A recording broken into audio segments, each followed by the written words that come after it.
So this is a commission doll that I'm going to be doing. And I'm really looking forward to seeing this doll in person. See if it's got a name on the outside box. No. So this is a Sigma Glamour Row, I'm not sure I'm saying that, Sisterhood doll.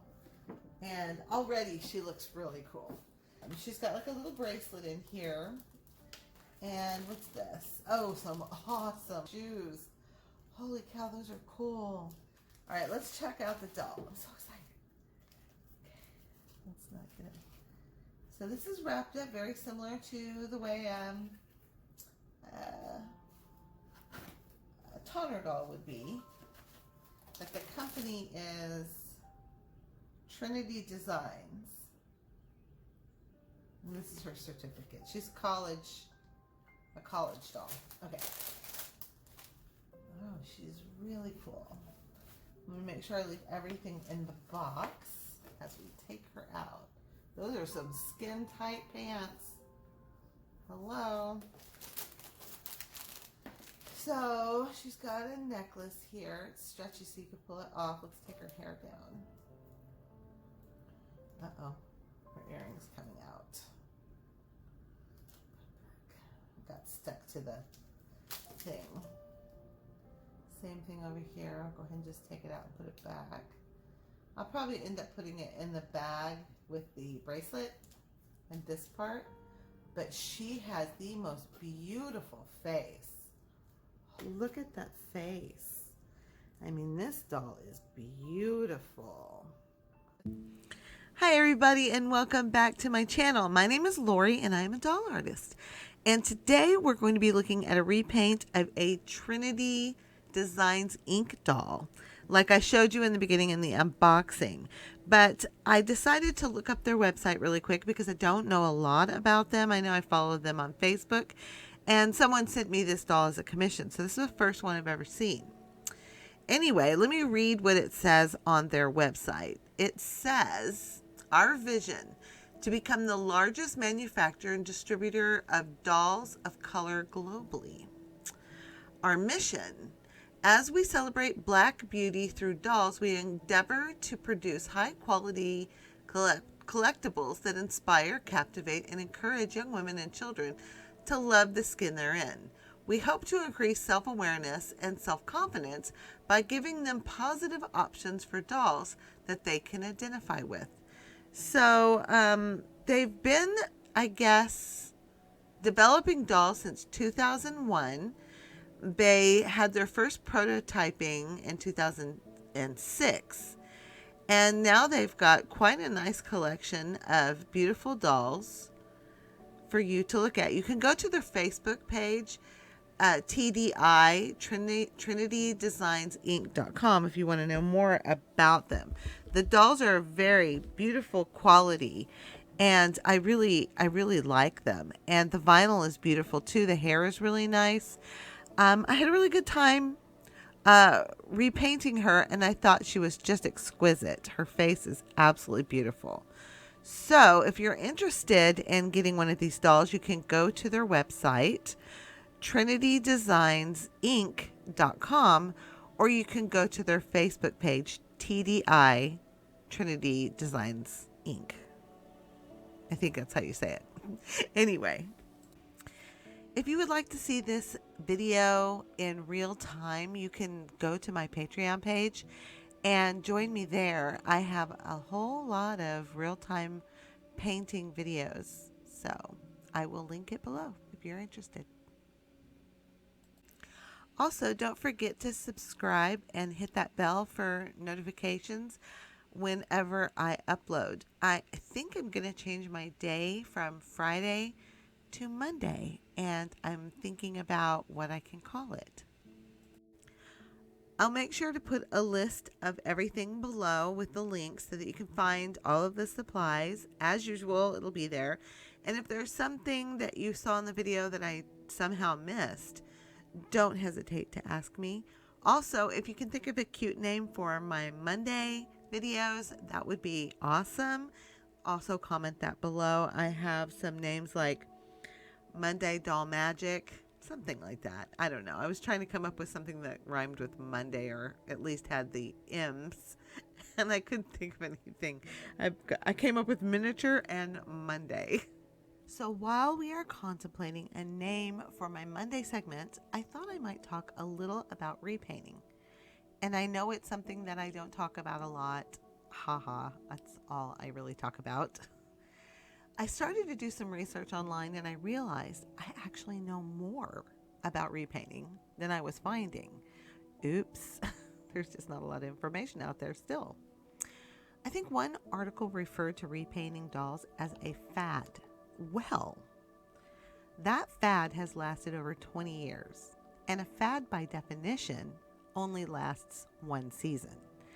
I think we are far beyond one season, and I don't think repainting is going anywhere. I also find it a little disrespectful.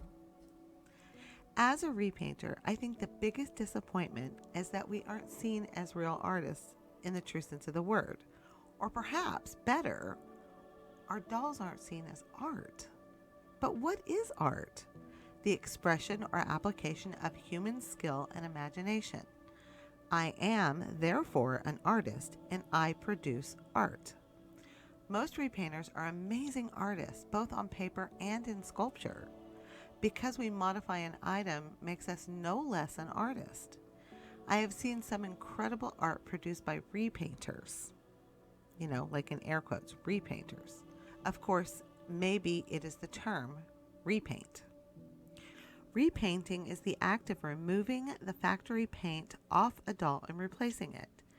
But if you've been watching doll repaints for a while, you will find most of these repainters are doing far more than removing and replacing paint. We are miniature artists for one.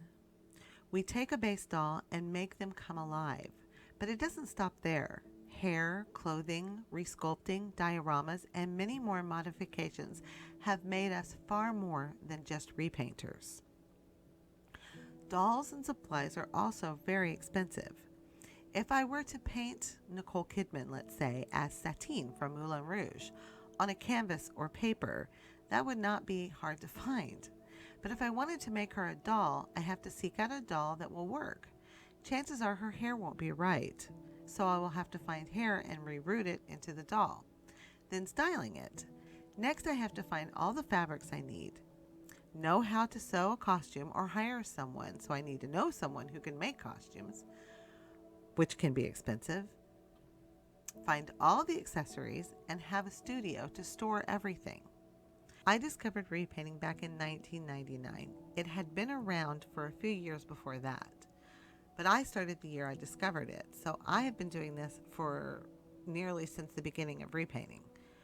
The first wave of artists created Barbie. The first I found was Renee Coughlin of One and Only Dolls.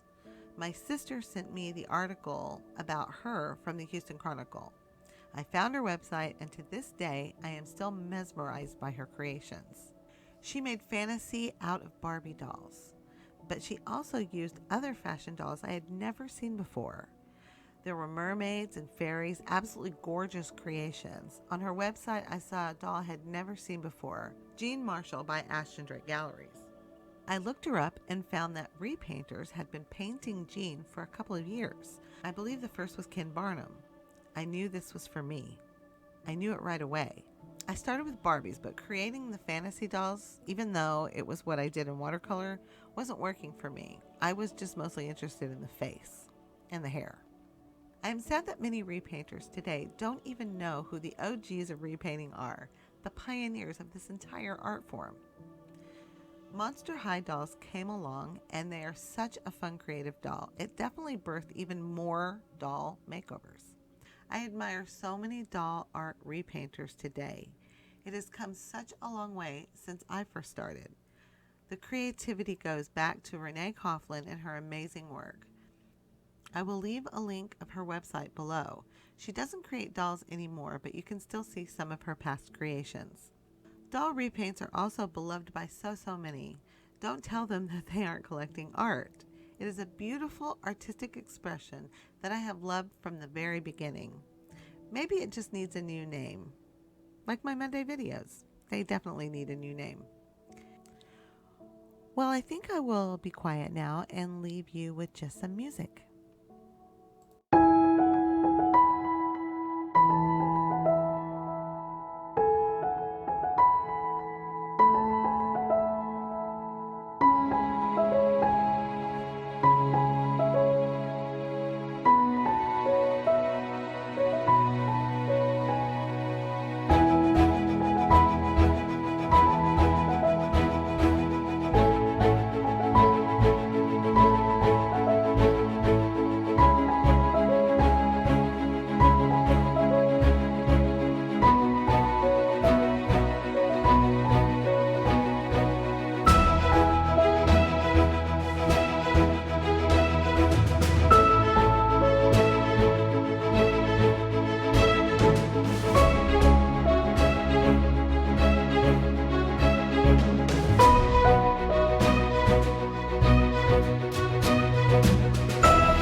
Thanks again for joining me, and don't forget to suggest a name for me.